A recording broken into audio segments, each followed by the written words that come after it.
La situation sécuritaire dans le Nord et Sud Kivu, une question au centre de l'entretien ce mardi entre le président de la République Félix-Antoine Tshisekedi Tshilombo et la délégation du représentant spécial de l'Union européenne pour la région des Grands Lacs.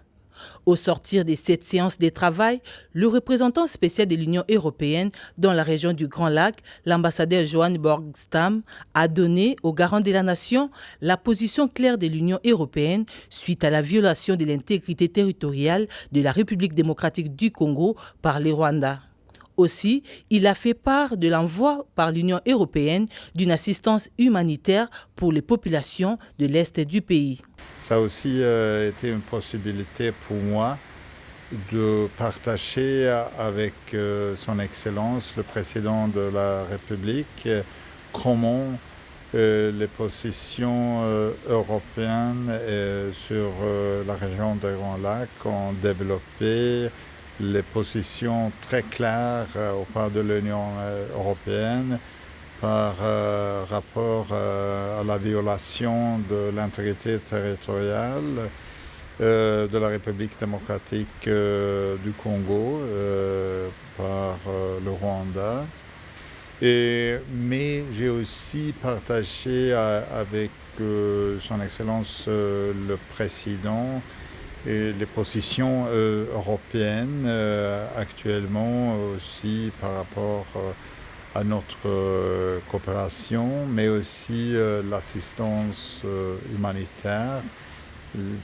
Comme exemple, il y a un convoi de 44 tonnes d'assistance humanitaire en route pour Goma. Quelques décisions politiques avec possibilité de sanctions ciblées ressortent d'une réunion des ministres des Affaires étrangères de l'Union européenne, a fait savoir le représentant spécial de l'Union européenne dans le Grand Lac. J'ai moi-même assisté à la réunion du Conseil des ministres des Affaires étrangères de l'Union européenne le 24 février.